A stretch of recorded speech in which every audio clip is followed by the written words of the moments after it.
Kriega Bundle. You know, it's been a while since we did a Robert E. Howard Battle Royale. It's been a bit, a serious bit, since we actually stepped back to our roots and we said, whoa. What do we do here? What is our actual raison d'etre?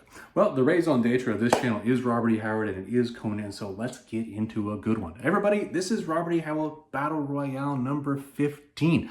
We are getting up there and we're actually getting very close to the end of the series. And I am super excited about conclusion time. This is going to be fun. This one we're going to be talking about is Slithering Shadows. Now, I am going to throw out warnings right here, right now, okay? For our younger viewers, you're going to hear a phrase that's going to pop up a fair amount in this video. And I actually don't know how many younger viewers I have. I sure as heck hope it ain't a lot because I don't need to be warping young minds. Warping older minds is fine, but young minds, that's not cool. There's a fair amount of kink in this story. And I gotta tell you, it's surprising. This is 1933 kink. So this is getting a little bit out there. And it is included in one of the comic adaptations really well. I mean included, not that I'm justifying it. And it is written in the Robert E. Howard version in really big detail. I'm not going to get into a lot of detail on it. We're just going to spread over that one as we cover what we're covering here, which is just what is the Robert E. Howard version that's closest in comics. Okay? So, for the younger viewers, if you're thinking to yourself, maybe I shouldn't be watching this, well, if you got to ask yourself that question, then you probably shouldn't be watching it. Spoiler alerts are going out now. As you guys know, what I do in this series is I'll take the Robert E. Howard story. Granted, it is 90 years old, but I'm going to walk through exactly what happens in it. So if you don't want to know, stop watching. I'm then going to take two different comic adaptations. And in this one, we're going to look at Savage Sword of Conan number 20 and Conan the Avenger by Dark Horse numbers, let's call it 12 through 15. Okay? I'm going to walk through those. I'm going to show you page by page what happens. If you don't want to see those, stop watching. For those of you who stuck around, I hope you enjoy this one. Let's get into it. Let's get into the Robert E. Howard component of this one. Now, I'm going to warn you guys up front that this story was kind of an odd one. We'll talk a little bit more when we get to the end of this one about, big picture, what did we really see in this story? Because that's not what I really want to get into in these battle royales. I want to stick to listen. What's the best comic adaptation? So let's get into the story itself and we'll avoid that topic till the end. As you guys know, this is what I read the story at. This is my big book of Conan, and this actually gives me the content as it was originally published word for word. And I like that because it lets me see, okay, without editing after the fact, this is what Robert E. Howard was saying. I like that. This was a shorter story. Okay, and it was nice because really you had all of the components of what should be in a Robert E. Howard story, but they were all within a compact sort of vignette of tale. And the interesting aspect of it was built upon two backstories. So really when you jumped into this one, you were kind of already in the middle of a story without really knowing you were in the middle of a story. Robert E. Howard did that really well. You have the story of Conan and Natala and their backstory. But you also have the backstory that's involved with this Stygian woman named Thalis. Really an interesting one. And we'll get to both of these as we run through the story to begin with. But I thought what we'd do here is we'd have this story with the map in the background because I want to walk through, let's just say, the geography of where things are coming from. So let's talk about the Conan and Natala story to begin with. So, background. The story starts off with Conan smack dab in the middle of a desert. He's dying. D-Y-I-N-G, dying. Natala is with him, and she is pretty close to the end. What brought them to be here, though? Let's talk about that backstory. So what happens here is that Conan hooked up with a team of mercenaries, a horde of mercenaries, which I'm going to talk about later, okay? But they're being led by this rebel prince from Koth named Amalric, I think is what it was. And he has been heading down from Koth through Shem into Stygia, and they've been sacking and destroying as they're going. And they're heading into Kush. And it's the western end of Koth that he's coming from. And I assume it's over around here somewhere because they describe them going south through Shem, down through Stygia, and it's only the western end of Koth that would really take them when they're heading dead south directly into Kush, which is where our story takes place. So for background, Conan has been part of this horde, and somewhere in Stygia, they were sacking a city where there was a slave market, and he stole Natala. Seems pretty harsh, right? Like, here's Conan and he has just taken a slave. But at the same time, he has taken a slave out of a slave market. So this is, again, Robert E. Howard with his sort of revisionist views backwards, saying, well, Conan's doing the right thing because he's taking a slave out of a slave market, but he's still taking a slave. Pick and choose where you want to fall in that line. Anyways, he's gotten himself down into Stygia, and obviously they've made some enemies going through the way, and an army out of Stygia has been chasing him. Well, now an army is coming up out of Kush. So, unfortunately, his horde has found itself sandwiched between Stygians and Kush. The horde is decimated, and Conan steals a camel and is able to take off with Natala with him, and they've headed directly into the deserts into Kush. The reason why they've gone that way is they know, well, everything behind us is bad, because they know that's where we came from, and they're not happy with us.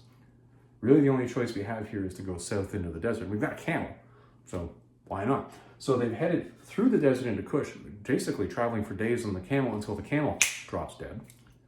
They then say, well, we'll go on foot for a few days, and this is where our story starts off, right around here, because they've now been walking for a couple days, and they are at their wits' end. Natala is on the ground, Conan is standing, sweating. Here's a guy who's from way up here in Samaria, right? He's used to the cold. He's down here in the desert right now just cooking, but he's, because of his barbarian stoicness, he's not really showing it. Natala, who is actually from, where are we here? Bithynia, also not having a good time with this desert. Not doing well here, but she's the one that's obviously showing to be more worse for wear. So the story starts off with basically Conan knowing he's within a day of death. He knows that within another day of walking in this desert, he's just going to drop dead and there's going to be no more Conan. But he's looking down at Natala with pity, because he's like, this has been pretty hard for you. And, I protected you a fair amount in the mercenary camp, but, I can't really protect you here because there's not much I can do about a desert. And he's thinking, all right, I got a little bit of water left. So he has her drink the last of the water in the canteen because she's thirsty and she's been asking for a drink. She drinks it all, and then she's all sad because she realizes that she's finished off the last of the water and Conan has none. Conan looks at her, and she's, of course, looking off in the distance and just basically moping. And he's thinking, well, I should probably kill her now. It's probably the best thing for me to do is just kill her and just be done with this. And then she's not going to suffer through the next couple of days of delirium or the slow death that comes with thirst. I don't have a problem doing it myself, but he's got his hand on the hilt of the sword, which is a curved sword, by the way. And he's thinking, do I do this? Yeah, I should probably do this. And just as he's doing this, he looks up, and what does he see off in the distance? Well, he sees this, Xuthal, the city of Xuthal, a giant gleaming green blob in the desert with towers and parapets and walls. He's looking at it, and he's thinking, mirage? I mean, a lot of this desert has been throwing mirages at me so far. Like, I don't know, what do I do here? Do I kill her and then head off to fight this mirage? That could be a mirage, could not be a mirage. And he's thinking about it. When Natala, in a moment of genius, looks up and goes, hey, is that a city? And he's like, oh, you see it, I see it. You know what? That is a city. It's probably not a mirage because we're probably not seeing the same mirage. Let's go figure it out. Picks her up because he now has newfound strength. He's thinking, great, it's a city. We might survive. Picks her on up and off they go. He basically just goes doing his respect walk.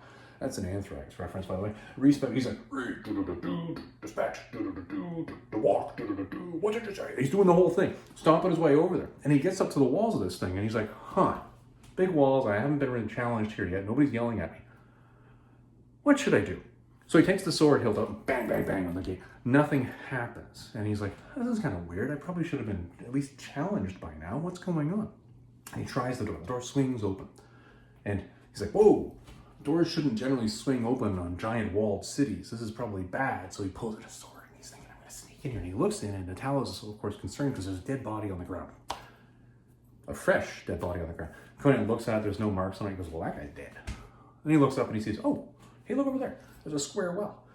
Let's get some water. It's like wandering over to the well. And just as they're bemoaning the fact that there's no, what do they call what is that word they use? I can't even remember what the exact word. The water's 50 feet below them, and they don't have any buckets. Well, they didn't call it a bucket though. I don't remember what they call it. Anyway, they don't have any way of getting the water up. Like, I can sit here and talk about minutia all day, but we're gonna do this. I'm gonna skip minutia twice in this story because it's not really that important for us here, but we'll get back to it when we do the comic adaptations. Can't get any of the water out. Just as they're doing this, Natala screams, and he turns around, and dead guy is now charging him with a sword. Conan lops his head off. Ha ha! Take that, I cut your head off, sucker. Again, once again, showing off that respect walk that he does. And he's like, all right, well, that's kind of weird. I was sure this guy's dead. Well, he's no more dead now than he was when I got here, so... Oh. Then Natala's like, oh, they're going to kill us because we killed somebody in their city. And Conan's like, well, yeah, maybe that's potentially a thing, but you know what? We're gonna die out in the desert anyways, so it's like, well, you know, we should probably hide the body. And this is one of those weird things. I don't understand the logic of why he did this part. It's like, well, we should hide the body because, you know, at least nobody should find this and then they'll associate us with it. How are you not going to associate you with that? You're the only new factor in this. Oh, anyways, so he takes the body and he throws it in the well. So he poisons the well. And I'm like, and he actually makes the comment. He says, well, I can't enjoy this well because it's so far away. Nobody else can enjoy it either. He throws the body, the head and the body down there. And the Taliban comments, in fact, there's blood all over the place. And Conan makes comments like, there's going to be a lot more blood soon. So let's go find out what's going on in these cities. Because, you know, we're looking around all these doorways. Many of them are dark and some are lit. Let's go find what's going on. Let's just go in one at random. And they do. They go in one at random. They're searching around. And they're commenting on the fact that, hey, some of these are lit with these weird stones in the walls. That's kind of odd. But look, there's a meal. And something happens to lead them to the meal. But moot point, they get to the meal, okay? And Conan says, well, we better eat. And she's like, well, Tala, for example, is she, well, what if it's poison? He's like, well, I'd rather die of poison than die of hunger and thirst. So let's go with that. So they sit down and eat and do their thing. And then Conan hears noise. He's like, oh, okay. What was that? Turns around and goes over to the darkened chambers. And they can see a little bit of the light coming out of the chamber that they're in. And from there, they see a body lying on a bed, or a dais. And he's like, huh, that's kind of weird. Why would there be a body in there? Just as he's thinking, because he did hear a noise from this room, he's like, I'll just stand really still here. And Natala's kind of looking as well. Suddenly he sees something move and he covers her mouth so she can't scream. And what happens is the shadow comes across the body that they're looking at, covers the body they're looking at.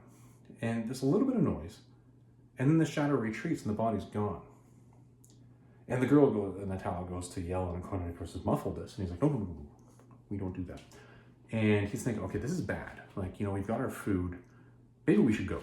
And Natala's like, we should really go. She's thinking it. She hasn't said it.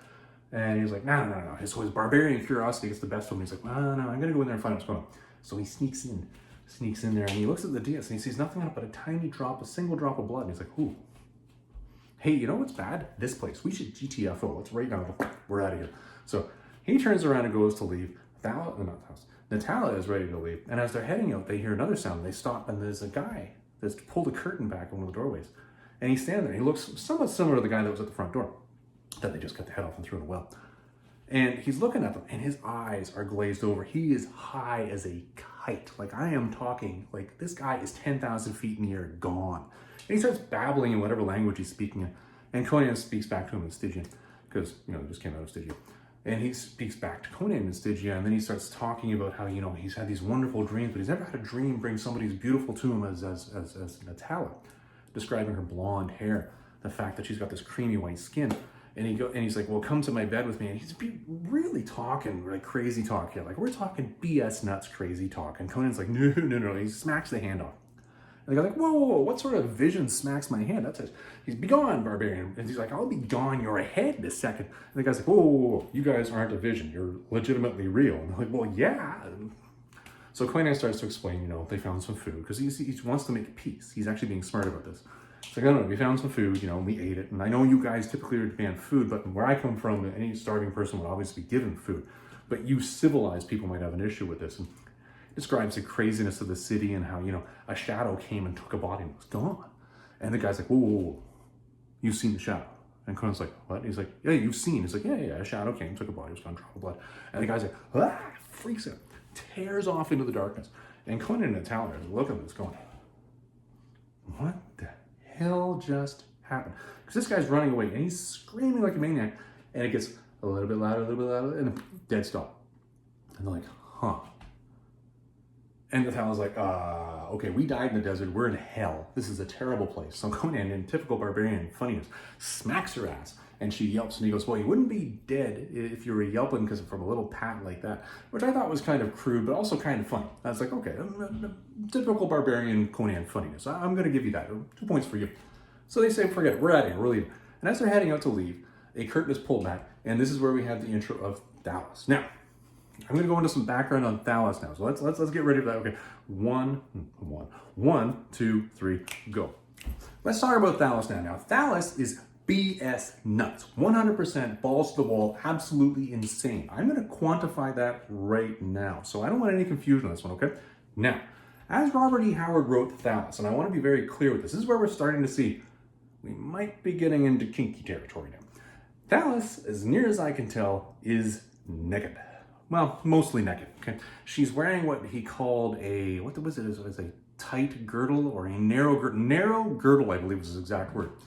And I'm like, 1930s narrow girdle in my head, and I'm trying to picture this, and I'm like, okay, yeah, that's probably mostly naked. So Thalos is walking around mostly naked. Let's get Thalos's backstory here. Now, Thalos is from Stygia. Thalos is the daughter of a king. So she's from somewhere here in Stygia, and she was kidnapped by a rebel prince. The rebel prince kidnapped her in her youth. I believe she would have been just over the age of 15 at this point in time, somewhere around there, and took her south. The rebel prince was trying to find a kingdom of his own, took Thalos with him. Well, very unintelligently, or stupidly as some might say, he decided to take an entire horde of horsemen and wander off into a desert. Now, I don't know how many of you know your Herodotus, but generally when an entire army walks into a desert, it dies. Yeah, it's generally what happens. So what happened in this case was, guess what? It died. Literally everybody died. Nobody survived the desert. Horses, deserts don't mix. So anyways, they're heading south here. Everybody's dropping dead. And then what happens is everybody drops dead except for one person, Thalos, and a camel. Thalos on camel, riding off. This person drops dead. Camel keeps going. Camel then drops dead just outside of Xuthal, where people in Xuthal see Thalos and bring her in. Now, Thalos, and this is where we get to a bit of the weird sort of racial dynamic that Howard was really drawing into this. The people of Xuthal, as near as I can tell, Xuthal, came to Xuthal from somewhere way over here, okay? I'm not going to go into exactly what it's supposed to be, but clearly to me, they are some form of Asian, okay? We'll get a little bit of a reference that Dark Horse interpreted out of that when we get to the Dark Horse story, but clearly some form of Asian. So all creamy white Stygian Thalos coming down into Xuthal, she became a bit of a hit. Well, Thalos had her own little interesting backstory. Being the daughter of a king, she at the age of 15 had already been initiated into the world of the, what did they call her? The dusky goddess? Darkita, I think is the name that they have. Listen, the bottom line is, this is where some real weird, kinky blank happens, okay?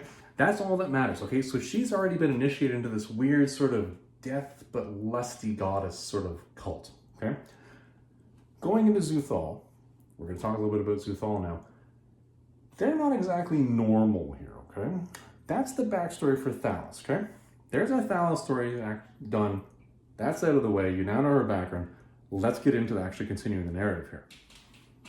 Okay, so Conan, Natalia, they're heading out. They've had this horrifying experience. They've run into half-naked Thalos. The half-naked Thalos says, whoa, whoa, whoa, whoa, whoa. Who the blank are you?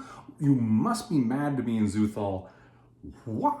Anyway, so Conan goes through the whole process of explaining, but Conan, intelligently, has observed what happened to the last guy that he explained anything to. They went nuts and took off.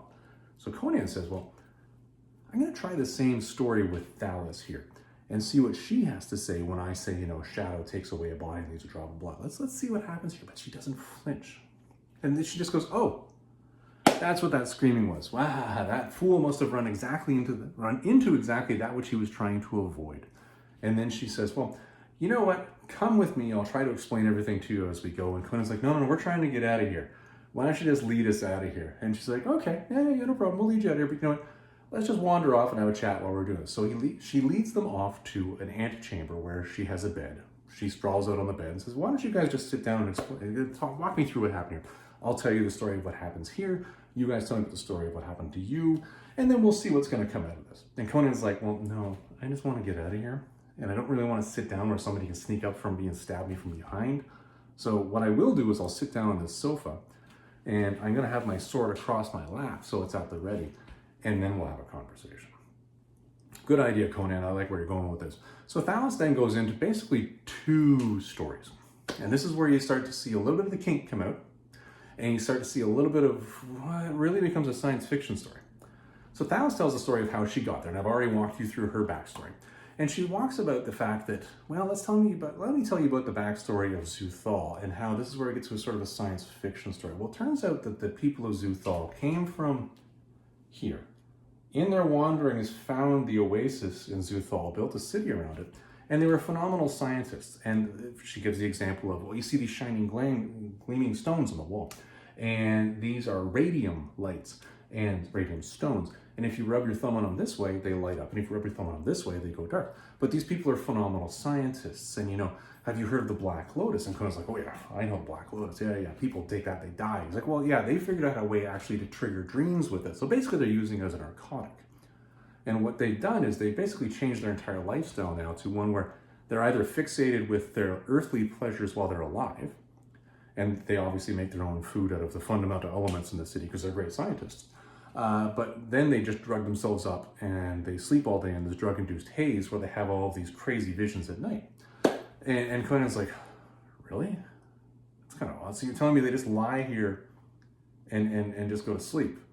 And then he starts talking about Thog. Thog is the thing, the shadow that came and took that person on the dais that Thalos has explained to him.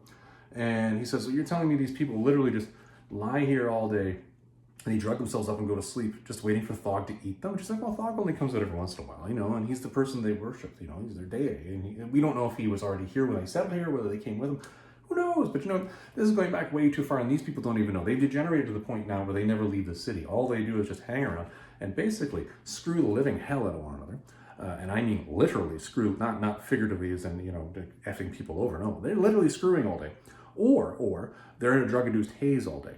And Conan actually makes a very judgmental statement, which is kind of funny. He calls them damn degenerates, which I find interesting. And then Thalos starts to talk about, you know, well, I've survived here because I'm a woman with normal emotions and feelings and desires. And then she starts to get into her backstory. She talks about how when she was brought here, basically the people of Xuthal, the only reason they ever would have left their walls was obviously if there was a woman outside. And guess what? There was a woman outside, and they brought her in. At which point in time, all the men became fixated with her. And there's really an inference in the Robert E. Howard story here too. Some major kink and major sexual exploits. And she talks about how really it's in her mind, because she was already initiated in this dark, dusky goddess cult, that she was okay with it, but it wasn't all wonderful. And you're like, okay, that's just weird. You're getting into that kink point there, right? And Conan's like, well, you know, I've heard enough. I'm ready to leave now. Can you show us the way out? And she's like, yeah, no problem. So they get up, and she actually made a comment during this whole conversation. And he says, you know, they are fixated here with women with white skin, so you might as well just kill her now, because otherwise they are just going to literally gang rape the living hell out of her. It's inferred when they do wake up. And that was again one of the trigger points where Conan said, we're out. Let's just leave now. Can we leave now? Okay, let's leave now. And she's okay, no problem. I'll show you the way out. So they're walking past the fountain, and there's a reference here to the fact that, you know, maybe Conan's eyes lingered a little too longer, and maybe her eyes lingered a little too long on his. And you're like, okay, all right, maybe they did. But you'll see why this becomes important in a second, because what actually happens is Thalos approaches Conan while Natala is washing herself off in a fountain before they leave, and says, why don't you just stay with me? Like, let's just get rid of her and we'll move on and just stay here. Like, this is just what we should do. And you can be my king and I'll teach you the way to run this place. And really, she's just throwing everything at him. And Conan's like, hold up, back off. We're not interested. I ain't interested. I'm taking her and we're leaving. Well, obviously, Thalos does not take this that well, and it actually tricks Conan into looking down a corridor while she kidnaps Natala, slams a hidden door behind Conan, and this is the point in time where really the action starts to hit the fan. Now, two things happen here, all right? The story basically splits. So let's talk about thing one. Thing one, let's follow Thalos and Natala, and this is where the kink factor jumps a bunch. Thalos and Natala are now in a dark corridor, and Natala is saying, why are you doing this? And she's like, well, Thalos, for example, says, no, I'm taking you to Thog, and he's going to finish you off, and then I'm going to have to go in for myself. And Natala's like, he's going to cut your throat for killing me. And she said, well, you're not going to be alive to figure out whether he cuts my throat or sleeps with me, so it doesn't really matter. You're going to die.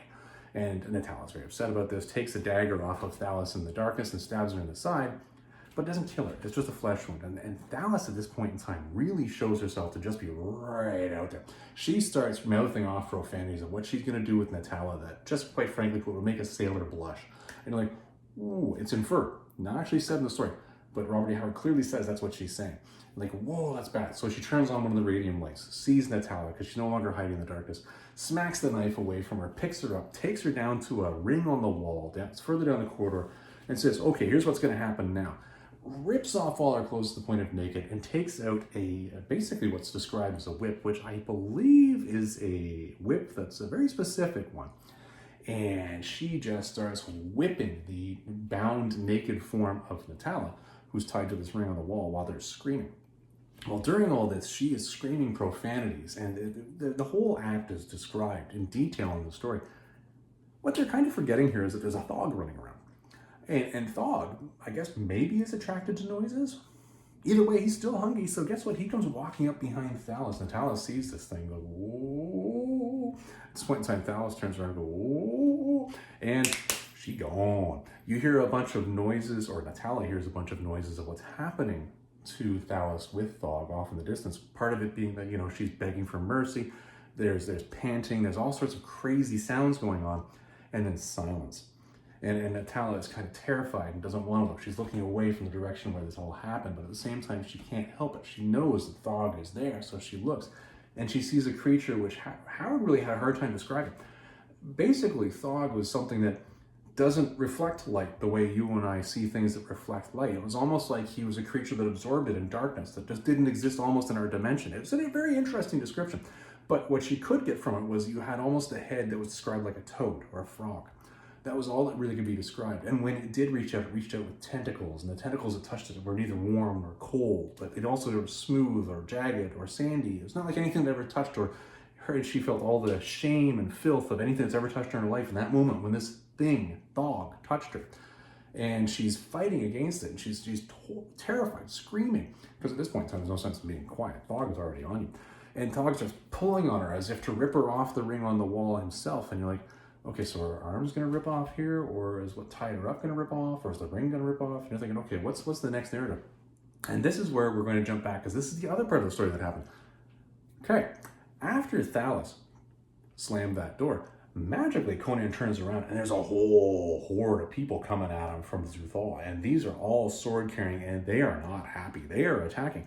There is an epic battle described here. Not going to give you all the details. You want to read it yourself. I can tell you it was pretty freaking fantastic, okay? But Conan did make out on this one to the point where he was able to escape this and was running through the tunnels. And so, run through the tunnels. I'm thinking CCR's run through the jungle here, but he actually is running through the doorways here. Until he gets to a point where he is now confronted with one of the half-naked women of Xuthal. Again, remember, these are people who Conan has said, damn degenerates, I believe was the phrase he uses. And she's naked, covered in a little bit of jewels. I guess she's just waiting for somebody to come for her. And she sees Conan, screams, pulls a lever. Conan falls through a hole in the floor. He's not able to stop himself. Where does he fall? I'll tell you where he falls. Right next to Thog. Thog in the tunnel where Natala is there. He jumps into the scene where Thog is pulling her off the wall. Now, it's a very interesting point here. Howard then describes, okay, the sight of Thog would be enough to normally drive anybody insane. But in Conan's mind, Thog is touching Natala. Natala is his. Very interesting language there. Natala is his, which makes him go into a full-blown blood-red berserker rage and attacks Thog, sword out, poniard in hand, and he just goes at him. Now there, it's, again, I've already had one epic battle where he's fighting off the actual Xuthalians? Xuthalites? Who cares? Those people. He's fighting them off. And now he gets into a battle with this extra-dimensional, basically almost like an elder god kind of thing, Thog. And it just starts going at it. And it's incredible what is described here. Robert E. Howard describes Thog as whipping him, stabbing him, biting him, and clubbing him, all within the same attack. And the whip that's hitting him is like a scorpion tail that's actually injecting him with poison. You can feel the poison hitting his body. He feels it burn. And it's really a description of this, almost like you're fighting an army of monsters in one creature. And as he's cutting at it, there are times where his sword's going through it and it's getting like almost no resistance. And he's just surprised by it. And other times where it's getting a lot of resistance. And the blood that's coming out of Thog is almost like it's phosphorescent. It's glowing in the dark. And it's just weird, wonderful, epic battle. But in this, you gotta understand, Conan is just a dude. He's just, now granted, he can respect walk real well, but he's just a dude, okay? He's getting the living tar kicked out of him by Thog, to the point where it's like, he's damn near dead. But near the end of it, again, he ain't happy. He stabs Thog with his sword right underneath his face, because the face of Thog is clearly visible. This is something you can see. And the sword's stuck. And Thog is pulling away. And Conan said, no, I ain't letting you go. Grabs onto the sword hilt like that, pulls out the pointer, and just starts wailing on him. because Thog is, of course, now trapped with something on him that's just wailing on him. Thog starts to retreat. He's retreating back and back into the darkness. Conan's even taken the time at this point in time to actually bite one of Thog's tentacles, which then spat out that phosphorescent blood. It was a horrible description. And they're back and back and back to the point where suddenly Thog is gone. He's off the sword. The sword is free. And Conan looks and he realizes he's on the ground and there was a well there he didn't see. And he looks down the well and he sees the glowing parts of Thog's body, which are bleeding parts, disappearing into the darkness, just falling forever until there's just nothing left. He goes back to find Natala, who at this point in time was pretty freaked out. She's wondering whether Thog's coming for her or Conan's coming for her. Conan comes out and he looks like a dog's breakfast. He ain't looking good at all. He's trashed. There are pieces of flesh missing on him. Cuts down Natala. Bear in mind, Natala's still naked at this point in time. Natala's like, okay, how do we get out of here? And he's like, okay, well, I felt a way back over there. Grab one of those radium stones that Thalos described on the wall. Let's use it for light. We'll go down the other corridor. And she says, what if it leads us to Thog? Conan's like, what else are you gonna lose? Let's go. So off they go wandering off. And Conan's getting a little bit delirious at this point in time from the damage he's taken. They wander up a set of stairs. There's a golden handle on a door and a lock. And Natala's like, well, do we go through it? And Conan's like, yeah, it's probably full of Xuthalites. It's probably full of them, but I'm gonna kill the living hell out of them because he's delirious, right?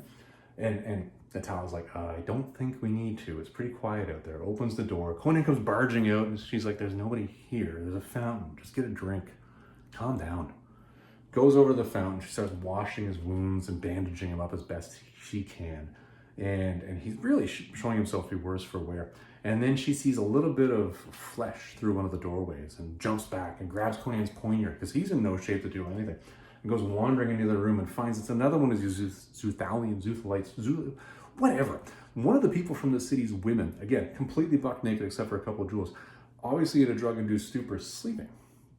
And she's over her with the poignard thinking, do I finish this person off? What do I do? It's like Crushosaurus looking at a car, voiced by Marlon Brando.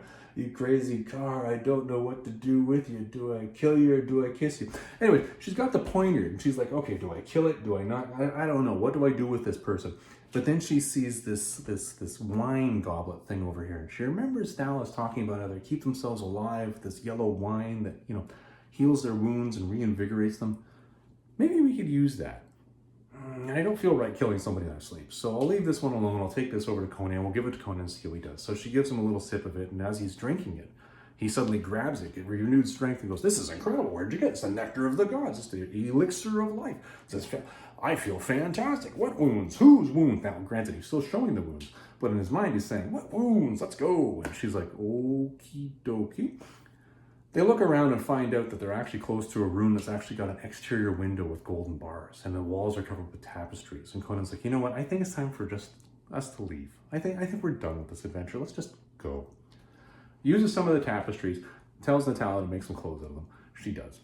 Rips up the rest, makes a string to actually climb out, lowers Natala. They fill up a couple goblets or a couple vessels with some water out of the fountain, so they have some water to carry in the desert. They know a day south of here is an oasis because Thalos described it, even though the Xuthalians never go there. And she saw it on a map, so logically it's obviously still there. Anyways, and he says, let's just climb down and leave. And that's what they do. They climb out the wall, they look back, and they say, well, you know what? They're not going to come after us based on what Thalos told me, and they got a lot of blood to clean up, so they're going to be busy for a while, so let's just do that. And the closing of it, again, Robert E. Howard throwing in the humor, and he says, and Natala looks at him and says, if none of this would have happened if you just didn't linger on her so much. And Conan's response was something along the lines of, well, I didn't ask you to fall in love with me. She's only human. And then they just sort of forget it and then walk off in the desert. And that's the end of the story. It was an interesting one, I tell you. As I say, you got those two really weird backstories sitting behind it, and then they both have to be there in order for you to get to the short narrative that is the actual adventure that Conan has here. Huh. Cool. All right, let's get into the Savage Sword of Conan version. Okay, let's get into this Savage Sword of Conan version. Now, I tell you guys, when I read this, I actually read it in here. Because this is an easy one I just had on the library shelf over there, and I said, you know what, I'll just grab this because this does have Savage Sword of Conan number 20 in it. I'll just read it this way because it's a little bit more convenient. But I figure for this video, what we'll do is we'll actually walk through the comics. So, here's what Savage Sword of Conan number 20 looks like. There's the cover of it right there. I'll put that down there for you so you guys get a good view of it. It's an interesting one. It's an older one with an Earl Norham cover, which I think looks pretty fantastic, actually, when you look at it. I mean, this is a pretty good depiction of everything that I saw in the story, and it was nice. I guess this is the well down here. But I'll tell you, it's interesting because this one has actually been reprinted, and it's actually in a Savage Sword, or a Savage Conan story. Now, this is a Savage Conan issue that it's in. Some of you might recognize this cover. This is definitely not the cover of Savage Sword of Conan number 20.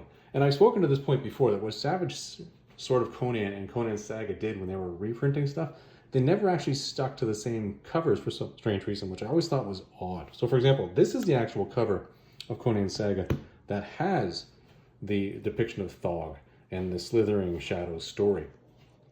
Kind of interesting that this is on issue 30. Again, if you saw this, you'd say, oh great, Slithering Shadows, I'll pick this up. Well, that's not actually the story that's in here. This actual Slithering Shadow story is in here. The other thing that's kind of interesting between these two, and let's just do a comparison here, I'll show you. Do these covers look the same to you? They don't, right? Like when they republish these things, they generally screw around with the tint or with the brightness on them. Maybe they thought this was too dark originally, so they went with something lighter, so they went with more of this red theme over here, which I guess you could do it. I mean, I can't actually pick which one I like more. They're both pretty darn cool, but what I will say is this. If you look really closely, you'll notice this image over here is much more zoomed in than this one. It's almost like what they like. If you see this mark on the wall here, it's a good ½ inch in over here. It's like almost they went to the point where they said when they were reprinting it, they said, no, we have all this beautiful artwork. We're not going to zoom in on it. Let's actually keep it the way it is. Anyways, we're going to go through Conan Saga number 16 today. Because if I'm going to go through a particular copy of this thing to read through, I'm going to go through a reprint. I am not going to go through a good one. So, Conan Saga 16. Here we go. Get her out. Again, cover doesn't match, but let's get to the story itself, shall we? Story starts, I see Slithering Shadow right there. Story starts off with exactly this. Now, as we know, when you see these beautiful Conan magazines, they are black and white. This is what you're going to get, and this is the art style you should be expecting. And the story starts off, just as it did in Slithering Shadow, with Conan in the desert with Natala. He's cooking. This is very much to the point. He tells her to drink he says, drink until I tell you to stop. She drinks the whole thing. He throws away the canteen because there's nothing left. And he's thinking, okay, this might be the time. It might be time to just finish her off. He's got the sword drawn. He looks up, and there's the actual city. And she sees the city. Here's the renewed strength. He goes running off with his respect walk, and this is where we get a bit of a flashback. Here's where the backstory comes in, where he talks about the fact that he was part of this horde, and that he had stolen her from a slave market, and that they'd ridden away. They'd been chased by horsemen until the horsemen gave up. Anyways, Camel dies, they wander off, and that's what brought them to here. So he gets to the gate, bangs on the gate, nothing happens. He tries the door is open, goes inside, there's a body, there's the square well. Again, same thing. This guy's dead. Oh, well, let's look at the well. They go over, and of course, there's nothing to draw up the water. And at this point in time, the guy is now alive and attacks. Now, this is where we get a bit of a point of difference. Instead of cutting off the head, Conan stabs this guy. And that does not change the actual effect. He's still dead, but he doesn't cut off his head. Fairly minor, but just a little difference I noticed when I was reading it. Takes the body, throws it in the well to poison the well, and says, let's wander off and see what we can find in one of these doors. As they're wandering through, they're looking at all the cool stuff, and she notices the meal. They go and get the food, they drink it, and she's again, I'd rather die of poisoning than of starvation. They eat until he hears a noise and goes off to find out what it is. And there's the body lying on the dais, or the bed. And there's the shadow coming over. He muffles her so she doesn't yell. And the shadow comes, and it takes the body, and there's nothing left, and there's the blood spot. And Conan's thinking, okay, maybe it's time to get out of here. Turns around, and here's the guy who's wandering off high as a kite. The dialogue happens where he says, listen, don't touch her. They have a chat. He realizes that they're real. And he mentions the point that somebody had been taken by the shadows. The guy starts screaming and runs off, and then, sudden silence. She thinks she's in hell, that they died in the desert. He smacks her ass and says, nope, because you yelped, you're still alive. And they're heading off until they hear another noise, and boom, enter Thalas. Thalas here, definitely not mostly naked.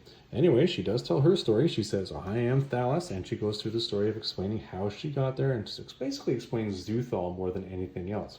She explains that they are scientists, and they do worship Thog, and Thog takes them in their sleep, and yada, yada, yada. The whole dialogue is there. It all happens exactly as you would have expected. But this is where we start to get into a little bit of difference. She says, I have normal emotions and desires, and I survive here, but you better kill her quickly because something bad's going to happen to her sexually. This is not a good idea. And Conan's like, no, we're done. We're out of here. But you'll notice what she did was she really skimmed over a lot of the information. She skims over the whole, these people are a little kinky. She skims over she has this weird background. Weird. I'm air quoting weird because maybe it's not weird. Who knows? She skims over all the science that's behind the whole thing. But she does get to the point where she then comes on to Conan later and says, no. You should stay with me. And because, quite frankly, but I'll teach you everything you need to know. And he does shove her away. He's like, nope, I'm with Natala now. Are you ready? She gets angry, decides to trick Conan, look over there, and then kidnaps Natala. And then we have the story actually escalating. Let's follow the Natala story first, just as I did when I walked through the Robert E. Howard. They're talking about the fact that she's dragging her away. Well, she pulls out her knife, because she explains, I'm going to kill you, I'm going to give you the thong. Pulls out the knife that belongs to Thalos and stabs her. And she turns on the light so she can see her, catches her, smacks her, brings her over, ties her to the thing, but doesn't strip her naked. And then turns around and starts whipping her. And the whipping occurs and she's yelling. Thog comes from nowhere, takes Thalos, and there's a description of the sounds and all the noises that happen. And then Thog comes for her. Now, interesting, this is actually a pretty good depiction, really, of what you would think this would all kind of look like. I can see this being how you would interpret the story. Frog-like face, kind of weird teeth, though. But here's some tentacles on top of it, because they do describe the tentacles. And there's a tentacle going to basically touch Thalos. And it does touch Thalos. It wraps around her, but there's only really 2 tentacles. Anyways, again, the comments about the shame, about it being neither hot nor cold, all of that is here. And then Conan arrives. Okay, backpedal a bit. Conan's at the door where she's just been kidnapped. He's drawing the sword. He's going to have a whole bunch of violence on this door, and turns, and there's all the psychopaths that are in the city. And they're all ready to attack him. This particular hand here, bang on with the battle description. The rest of this, not so much. A great battle. Don't get me wrong, this part here, actually, also very close. A great battle, but not exactly what you think. In here, Conan turns around and climbs up a tapestry. I don't remember that in the story at all. Goes to a ledge. Again, there's more of a battle, and he ends up getting away on a higher ground, differently than what was in the Robert E. Howard story, to the point where he's running through rooms and runs upon this woman who is naked, covered in jewels. But she has a conversation with him. She says, you will not hurt me. And he has a conversation with her back. He says, no, I'm just looking for my friend. I want to get out of here. And of course, she pulls a lever. Conan drops down. And now we're back to the point where he is in front of Thog. Well, again, he now leaps into this murderous rage and attacks Thog. His sword goes through a little too easily. That matches. Thog wraps a tentacle around him. That kind of matches. You're going for it. He is slicing though, and the sliming liquid is coming out. And he continues to attack. But this time, the thing is, it's drawing him into its mouth. The comment is made is that his breath is hot like a furnace whose fire burns like poison. Well, that's not exactly the same as what we saw earlier. We were thinking clubbing, stabbing, whipping, poison, and biting, I think. All those were the things, but this is, I guess it's a simplification. Conan does bite the tentacle, and of course it releases. He stabs it in the eye, which is kind of interesting. That wasn't in the story. And continues to stab it from on top. As it heads to a well, Conan can see the well coming. His sword isn't stuck, though, and at the end of the day, Thog falls into it, and Conan jumps off and manages to pull himself up. Well, he comes back, and he is looking worse for wear. This is where we get directly back into being in line with Robert E. Howard said. Cuts her down. Again, she's not naked, so there's no need for her to get clothes on. And he does say, go grab one of the radium gems. Well, Dallas never actually described the radium gems. He wouldn't know the word radium. Kind of weird. It makes me wonder if this perhaps was over-edited after the fact. Anyways, they find the stairwell, they head up. Conan, again, is being delirious. He's having the conversation of, I'll attack everybody. Natala decides to wash him off and try to bandage him as best as possible when he's at the well. She sees somebody in the other room, grabs a sword, goes in. It is a completely naked woman covered in jewels. There's the elixir. She doesn't kill her, though. Doesn't even think about killing her, which is kind of strange. They just skipped over that point. Maybe it was one of the moral points they didn't want to get into in the story. I can't tell. Gives him the actual elixir. He's thinking he's feeling better. They tear the tapestries, and they say, okay, it was time to lower you down with the gold bars. They wander off, and here you have the funny comment of, after all, she was only human. Very close, with a couple slight differences. Pretty cool, though. I do like the fact that, you go to the black and white art. I do like the larger size of these Savage Sword of Conan magazines, even if they're reprinted in Conan Saga. But again, maybe there was a censorship issue going into place here that cut out a lot of the nudity and really played down the kink level in this one. Let's check out the Dark Horse version. All right, let's talk about the Dark Horse version now. Now, I tell you guys, I have a real hard time finding my copies of the actual Dark Horse series. I don't know what it is with these Conan issues that were put out by Dark Horse in the 2000s, but I just cannot seem to find individual copies of them anywhere in any of the shops. Really weird. What it shows me is people who do own them aren't liquidating them because they like them too much. I'm going to take that as a good thing. So here's how we're going to be reading this one. I actually picked this one up. It's the Epic Collection, the Conan Chronicles, The Shadows over Kush. This one has a fairly interesting storyline. Again, I have not read the whole thing yet. Really, I just went into this one so far and grabbed the specific stories that relate to this.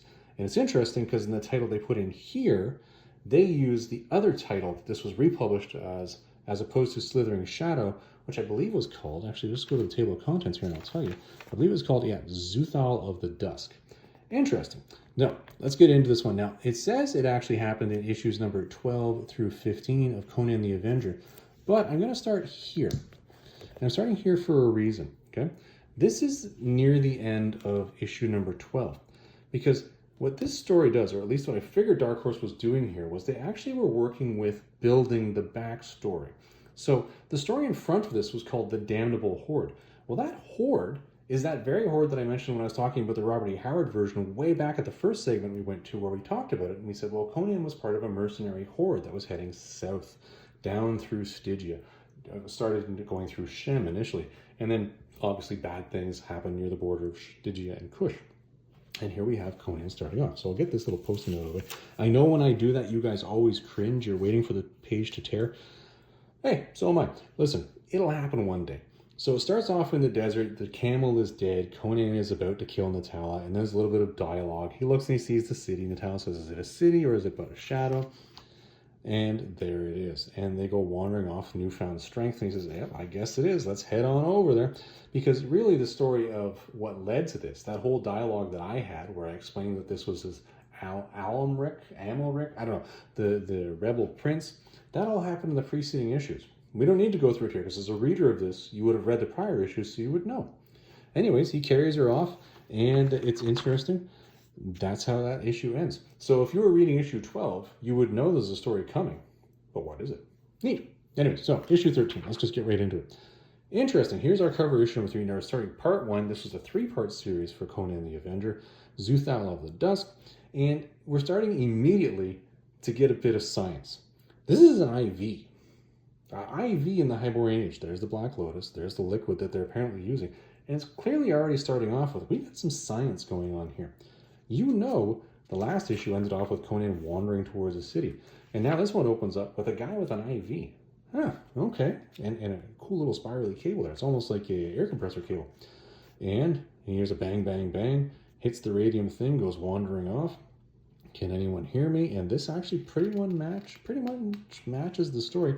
And this, I think, was really cool. So, actually, you know what? This is just sort of pushing the pages out. Let's get it out of the way. We don't need it because that's just the end of the story that I was using when I was reading this. Here's your shot of the actual city.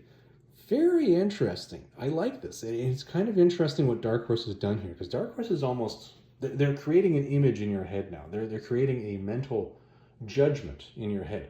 You're now making a choice to believe these people to be one thing based on what you're seeing as Dark Horse depicting them physically and based on this geography and what you're looking at in this.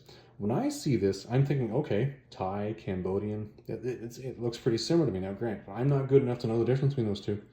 But to me, I'm thinking somewhere around that area in the world. Kind of cool. Anyways, Conan then pushes on the door and there's a guy lying on the ground. Now, it's a question of whether this guy unlocked the door and then passed out, or whether he didn't make it to the door. Because this is the guy that earlier did the whole thing with the stone and he had the IV in his arm. Weird. Conan says there isn't a wound on him, sees the well, goes over. It's not a square well here, it's an octagon. And they turn, oh no, it is a square well here, but that's not a square. Isn't that neat, eh? It is square well inside an octagon, whatever. Anywho, turns around, this guy is charging, cuts the head off. Okay, now you're bang on. Cuts the head off, guy drops dead. And they have the dialogue, well, nobody really saw us, and since we can't get anything out of the well anyways, we'll just poison the well and drop this body in there. And let's go exploring. They explore. Kind of cool. I like the way they drew the dust in here. I wondered what this was. These lines going here. That was kind of strange. I couldn't tell what that was. I don't know what they're actually trying to infer there, but it's a nice effect. Anyways, Conan says somebody was here recently. There was obviously a seat on this divan, and they see the food, and she says, no, you're going to sit down and eat. So they sit and they eat, and they feel better until they hear a noise. Conan turns, there's the body on the dais, covers her mouth so she can't see, and a shadow comes and takes the body. All with one noise, right? Here's the shadow looming over it and then gone. It's like the shadow was continuing, in fact, in this direction as opposed to looming that way. Kind of neat. And they look, and there's a little drop of blood. And Conan's like, it's time to go. And they turn, and this is where they run into a guy who is as high as a kite. And he speaks to them. Conan responds back in Stygian, and he says, well, who are you? Conan then tells the story, and this is where the guy goes on with his crazy rambling about her having blonde hair, and, come to my couch. And Conan slaps, and he goes, what the heck kind of rebellious ghost are you? Be gone, barbarian. He's like, I'll vanish your head. And he's like, wait a minute, you're real? And there's like, what? And then Conan starts a whole conversation where he says, what kind of crazy city is this? Walks him through. He says, what did you say? Shadows? Into the bellies of shadows? And Conan says, yeah. He says, have you seen it? He's like, yeah, a man sleeping on a dais and a shadow that engulfed him. And this guy goes nuts. Runs into a door, which I thought was kind of cool, and then continues screaming off until there is silence. And this is where Conan's like, and it's time to go. And Natalia says, we're in hell. There's that whole vision, that dialogue that happens. And Conan smacks her and says, no. If you can yelp, you're not dead. And enter Thalas. Now, Thalas here, and again, we're going through this page by page here. I don't mind this one so much because this one uses very selective use of hair placement, very selective use of jewelry placement. So we're not going full-blown nudity here. But clearly I have a sense that underneath this hair and necklace, she's naked. Now, she's not exactly wearing what Robert E. Howard described, but I'm going to guess that's closer than the fully dressed version we just saw, well, mostly fully dressed that we saw in the Marvel version. End of book 1. Book 2, Thalas starts telling the story and says, let's go off and relax. Conan does sit down with the sword across his legs here. Very close. And then Thalas goes through the whole conversation. The conversation which becomes a two-parter. It's two-pronged. She talks about the people of Xuthal, their science. She talks about basically the depravity of them. Again, I'm going to flip through this and how they've just gone to this point where they basically do nothing but sleep with one another and enjoy their earthly pleasures while they're enjoying being high as a kite. And then at the same time, they're afraid of Thog, who will come and eat them. And she walks about Thog. And this is where she references the oasis. It's one day to the south, but again, nobody would ever go there. But it's important here because we know that's where Conan goes at the end of the story. Anyways, Conan, this is, well, how did you get here? And she tells her story. And this is where we get really to the whole point of, okay, we're getting into some serious level of kink here.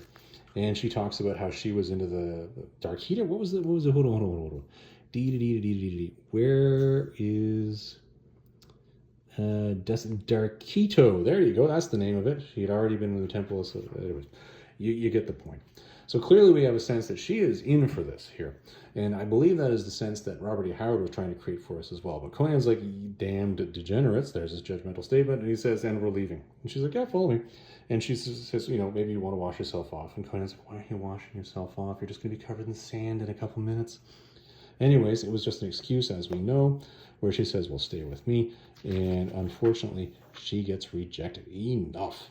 Yeah, off to the side, lady. And the jealousy happens, says, watch the doorway. He turns around and she kidnaps him. Now, hence the battle. This is much more in line, okay? I'm not going to go through this thing page by page, but I can tell you this. Remember I said that hand getting cut off was very close? Also a brain pan getting cut open there. Interesting, entrails, yeah. This follows the battle from Robert E. Howard very, very closely, including this part here with the stabbing and the pulling up and then the tossing. And he comes upon a local woman. I'm not going to. She pulls a lever and he drops. Now what they do here was they follow the Conan story first. Now we get back to the Thalas and Natalia story. I like this effect.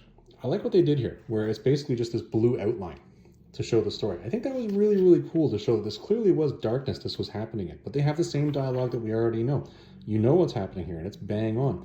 There's a stabbing with the sword. She turns on the light, captures her, and turns around and strips her naked.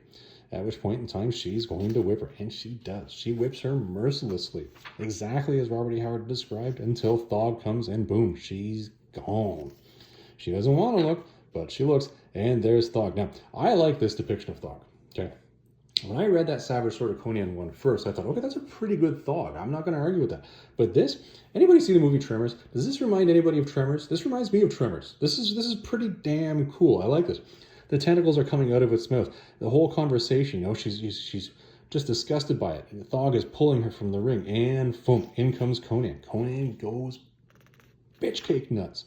And he's like, no, it's on. And here's where you have this epic battle. Now, you have the clubbing, you have the whipping with the poison, you have the tentacles grabbing him. You've got all this stuff happening here. I think they did a really good job picturing it. It's like, these are the puncture wounds here from the poisoning. And look at the size difference. Clearly you got it. And then the stabbing underneath the face, the sword gets stuck. And suddenly it falls, and the sword comes out, and it falls, and he sees the luminescent blood until it's gone. He comes back, and there's Natalia, cuts her down, and says it's time to go. Now, this is where we have a little bit of a departure. You'll notice that in here, somehow she's got clothed. It's kind of strange. I'm going to assume this is her grabbing her clothing that was on the floor from where Thalos had thrown it, as opposed to doing it later. But, you know, whatever. I'll take that as a minor one. Conan is delirious here and rambling like a maniac. And she does go off and finds this, basically bandages his wounds in the fountain room, and finds the body of the woman who's drugged, who's not naked here. She's clothed, but finds the elixir, thinks about stabbing her, doesn't do it, walks away. Very good. Gives it to Conan. Conan feels better. They make the whole tapestry rope. Down they go, and they leave. And once again, did I tell the Stygian to fall in love with me? After all, she was only human. Same comment. And that's how this one ends. I gotta tell you, that was pretty darn close. All right, let's get back to the wrap-up now and figure which one of these we like better. All right, let's get back to this one and figure out which one of these is closer to Robert E. Howard. Now, this is Robert E. Howard Battle Royale 15. I think by this point in time, we've gotten pretty good at actually figuring out what the point of this series is. Which one's closer to Robert E. Howard's original story? This is kind of a unique one, though, because if you actually think about the action of this story, Robert E. Howard wrote a fairly limited one. What you saw here was Conan wandering out of a desert, finding his way into a palace that's effectively just one giant interconnected room, and getting into a fight, and then getting into another fight, and then leaving. That was it. And again, it's the backstories that were with this that really made this the epic that it was. That's what really made this feel like an epic story, because you had two massive backstories that led into this. Okay, so Robert E. Howard wrote that, and we have a sense of that because obviously he wrote the story. It was all inclusive. But the comic stories obviously are going to be somewhat limited. So Savage Sword of Conan number 20, we read that in Conan Saga number 16. And again, a warning to you guys, sometimes you'll see a reference online to the fact that this was actually reprinted in Conan Saga number 18. It totally was not. It is number 16. I have both of them, I can tell you. 16 is the one that has it, 18 is not, okay? So if you're looking for the Conan Saga version, go with 16. Anyways, Savage Sword of Conan number 20. What did we notice in that one? Well, I honestly think that this book suffered from what I'm going to call over-editing. And the tell for me, the key tell in this, was the fact that Thalos's conversation with Conan and Natalia seemed to be somewhat limited. It was somewhat limited into, it only covered certain aspects of what Robert E. Howard actually wrote for her to say. And it was clearly evident when, at the end of the story, that famous line in here where Conan says, grab one of the radium stones that Thalos told us about and we'll use it for light. Well, Conan didn't know what a radium stone was. Thalos didn't discuss that. It was completely missed. The science was clear there. They talked about the science. Now, these are great scientists and they make food from the elements, and they use the black lotus and they're high as a kite all the time. But you really don't have that little nitty-gritty story. Clearly, I think that was in a panel that unfortunately ended up on the floor when this thing was put into actual production. So that's why I think it's probably a case of over-editing. And I don't think they stopped there. I think they really went at this story probably to pull out that kink factor. You remember I said this Robert E. Howard story took that kink factor up a notch. And this is why I believe on the cover of the Weird Tales that this was actually published on, you have a very kinky image sitting on the front of that magazine, at least from what I've seen online. I don't actually own a copy. Maybe I will at some point in time get into actually collecting the pulps, and I'll actually have the original pulps these were published in, but you know what, I think I collect enough right now. Anyway, so when you're looking at it, I think Marvel had to draw that back. I believe what happened was you lost a fair amount of Thalos's backstory and her own basic buy-in to the way these people were living and why she's still there because of the fact that Marvel was editing it out. Now, I do believe that Marvel did a pretty good job in depicting Thog. I think that was fairly descriptive and fairly conclusive as to, okay, I could buy that as being Thog. You got this head that looks like a frog. I can get that. The rest of it's kind of, I was looking for maybe more tentacles, but you know, I'll accept that. There's no picture in the Robert E. Howard work, so I think that works. Was the level of depravity really there with the people of Xuthal? I could see a bit of it, but not really to the level that I think was there. When you saw the way that the Marvel edition drew the actual female that lived in Xuthal, you could see they're completely naked and covered in jewels, exactly as Robert E. Howard said. And they seem to be somewhat fearful of any sort of male interaction. Again, probably from the depravity that led to what Robert E. Howard was discussing. So you're like, okay, I'm getting that, but that's a drawback. And then the other two key factors that I think that the Savage Sword version fell short on were really in the battles. The battle that Conan had inside the palace was not what Robert E. Howard wrote. What Robert E. Howard wrote was very specific. The flow of action was very specific. The wounds inflicted were very specific. And the actual thing that led to him, Conan, being on another level and running forward, very specific. But for some reason, Marvel took a sidestep on that. They drew their own story, and they had to include Conan's an excellent climber because he's Sumerian, because he has to climb up the tapestry. And like, okay, well, yeah, okay, that's good, but it's not what Robert E. Howard wrote. The battle with Thog, also materially different. I think a piece of it was because of just how they depicted Thog. You didn't have Thog having all the appendages that Robert E. Howard envisioned for him. So that was a little different. You're in a black and white magazine, so you can't really draw something that absorbs light and doesn't reflect it. It's either black or it's white. There's a little bit of gray in between, but that's just what it is. So you have a hard time maybe getting that actually drawn, and because of that, you have limitations in what you're actually spitting out. I can see that. The whole thing with the well and the approaching of the well, the fact that Conan's sword wasn't stuck, those things, they kind of detracted from the story. I think they still got there, but at the end of the day, you were missing that. The funny barbarian crude sense of humor, clearly there throughout the whole thing. They included that all the way through, and that's really what the Savage Sword version was. Now, let's talk about the Dark Horse version. Now, I gotta tell you, seeing this in color, it really does add an extra level to this. I like what Dark Horse did with this. I like the fact that Dark Horse actually wrote the backstory in the prior issues. I haven't read it, but I know that's what they were doing, which is why at the end of issue 12, you had the actual story of them heading out of the desert and going to the city. Issue 13 opened up with them literally banging on the door of the city, and you'd say, well, how did they get there? The prior issues are what tells you that. They're really actually flushing out that backstory. So when they do their 3-part series of Xuthal in the Dusk, whatever, the actual story, it's self-inclusive now because the backstory is already done. And really, they hit it. They really did hit the point. Now, I think Thalos was possibly wearing less clothing in their version as to what Robert E. Howard actually depicted. But you know what? Okay. I think Thalos might have been a little too into it. You know, and it's hard to say because you never want to be the person who blames the victim. You never want to be the person that's saying, but I think the imagery there is pretty clear that this was almost like, okay, it was almost like a windfall for her to fall into the situation. And I hate to say that because you would never want to say that, but I think that's actually what Dark Horse was going for on this one, which might have been a little further than Robert E. Howard was going to go for this. Maybe. I don't know. The battle with Thog, I think, was fantastic. I think the battle that they had in the palace also, word for word, exactly what Robert E. Howard wrote. And it was just following through perfectly. Honestly, I do believe that that version really deviated a lot less than Savage Sword did. Granted, I mean, it threw in that sort of, okay, we're gonna play up this kink factor a little bit more, but I think you followed it through.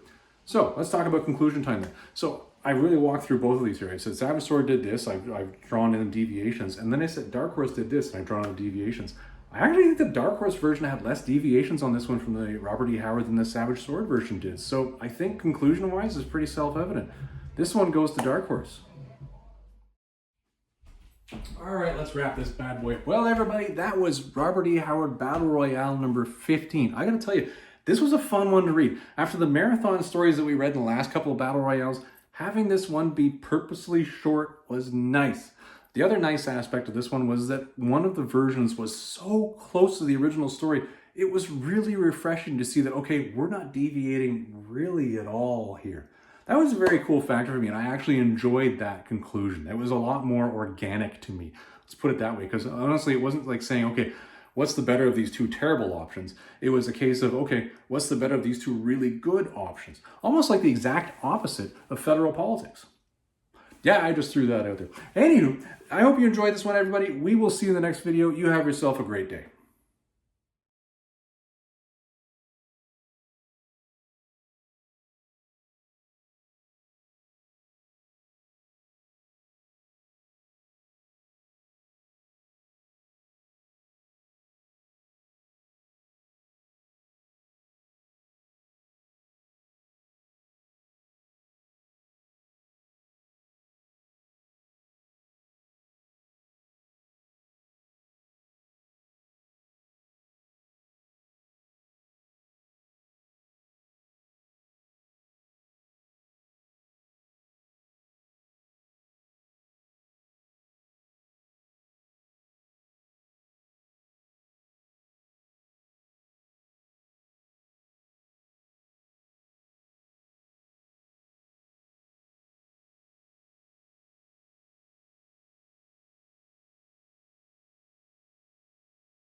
All right, let's get back and wrap this bad boy up. So as you guys know, every once in a while in these videos, what I do is I do a little Easter egg at the end.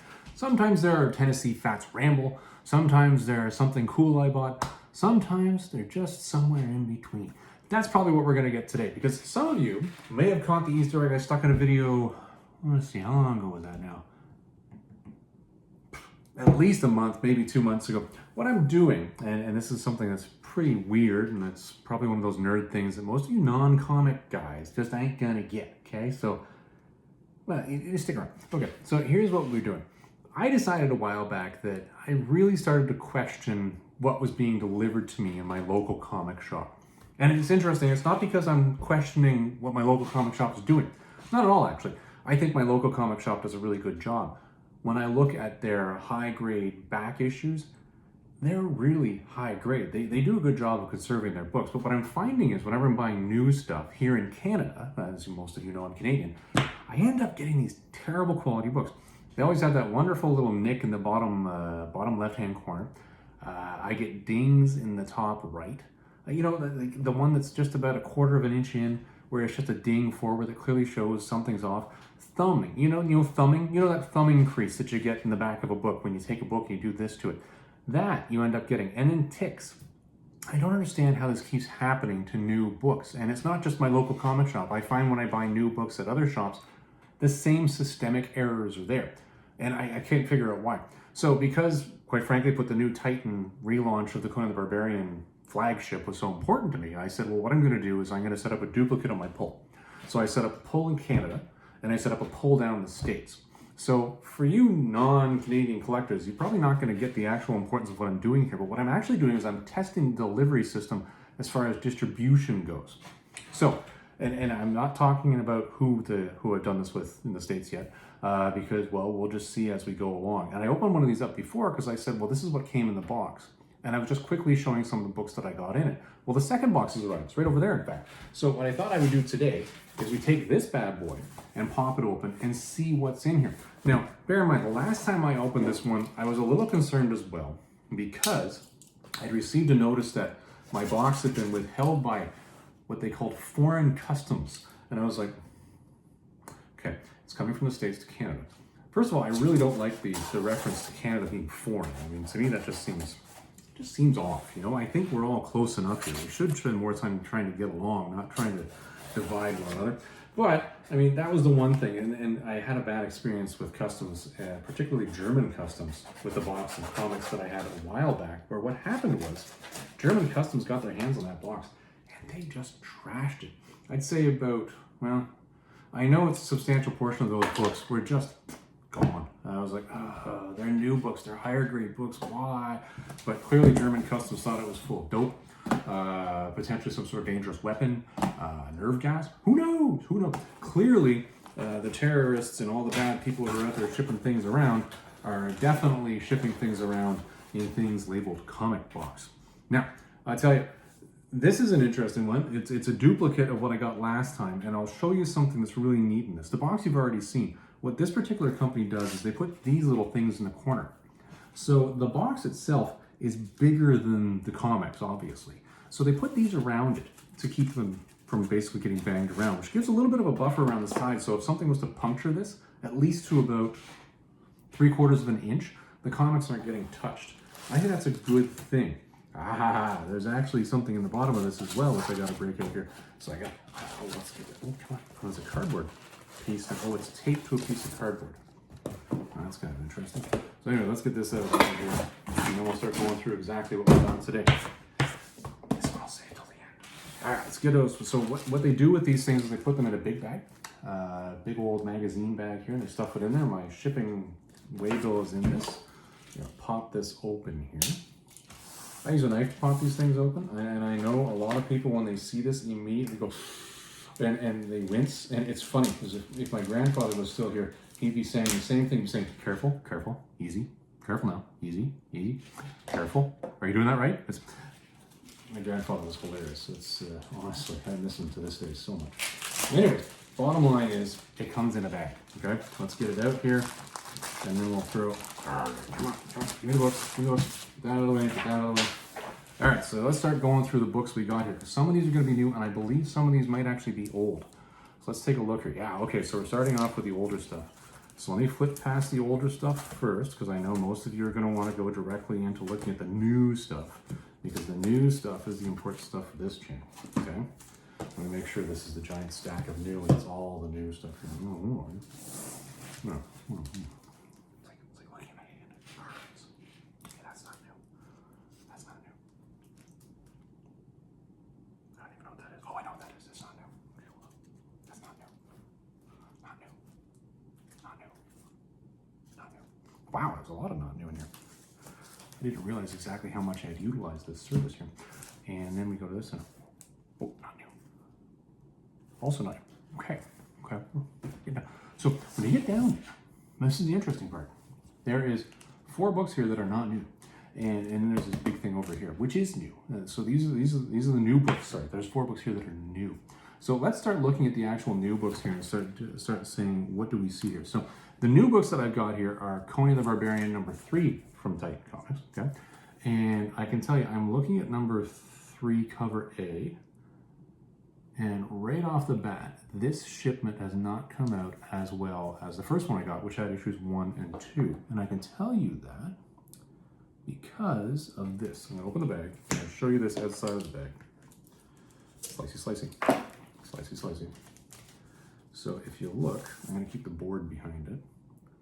Look carefully at that bottom corner there. I'm trying to get it without the sheen. Do you see it without the sheen? Do you see the ding?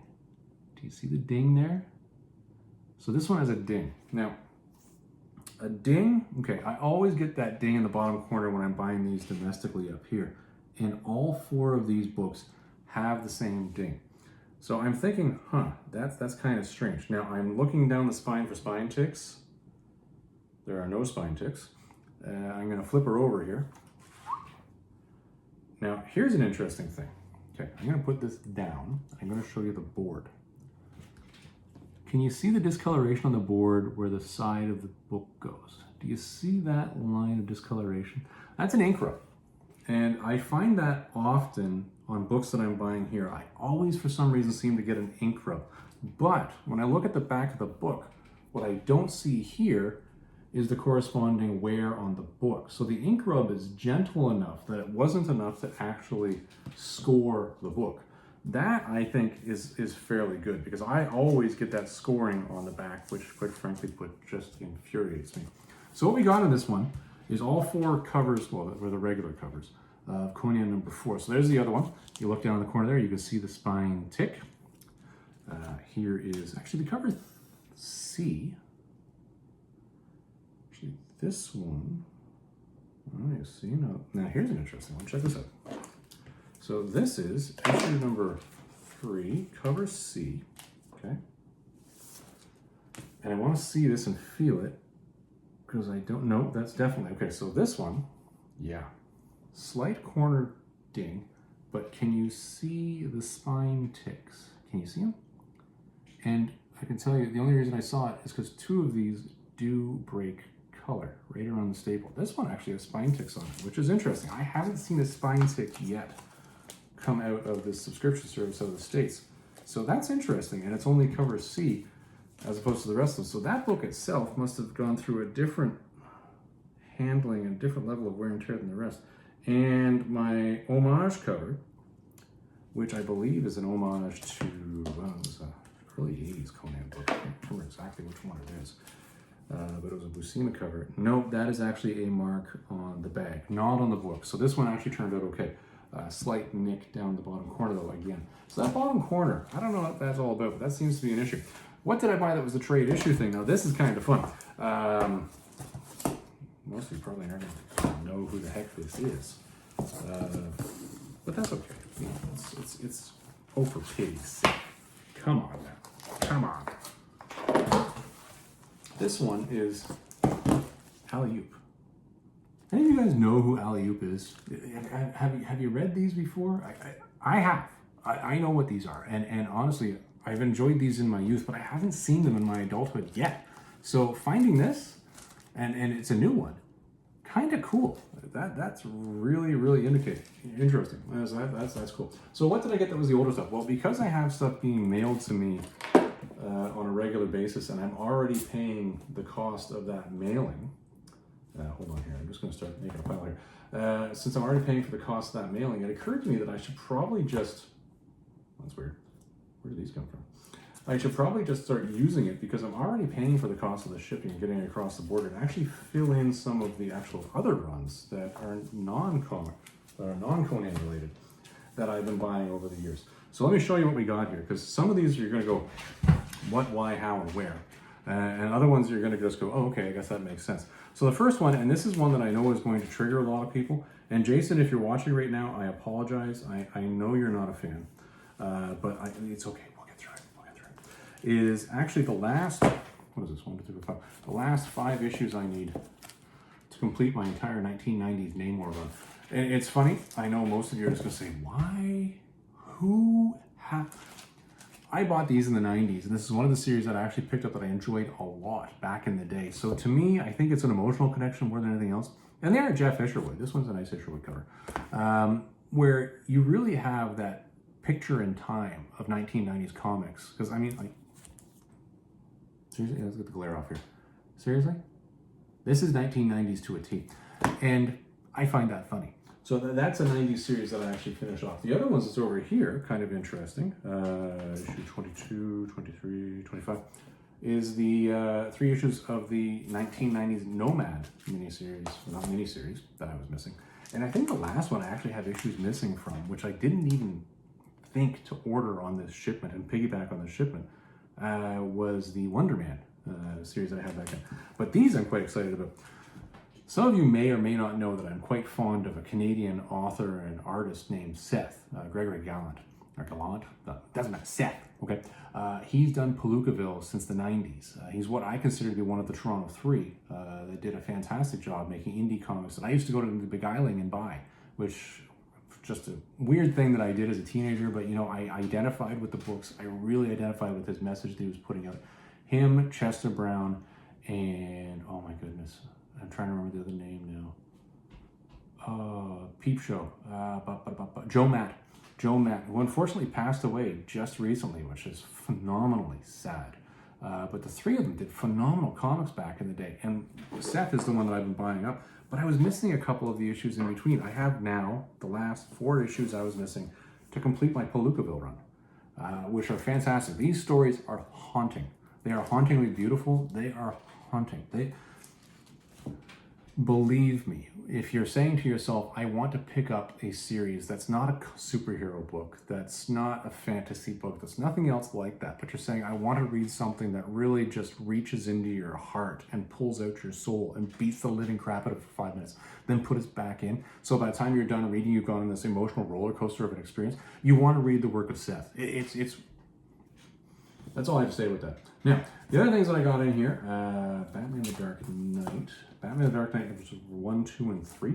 I already have a graded version of this book, but I wanted to get these 3 because I saw recently that DC put out a book and they had a foil variant cover, and for some reason they stuck this character on it. And I was in the comic shop, and I says to the guy, I says, who the is that? I don't know who this character is. Is there a reason why I don't know? They said, oh, that's the White Rabbit. I was like, what the hell is a White Rabbit? And they said, well, it's a new character, blah, blah, blah, blah.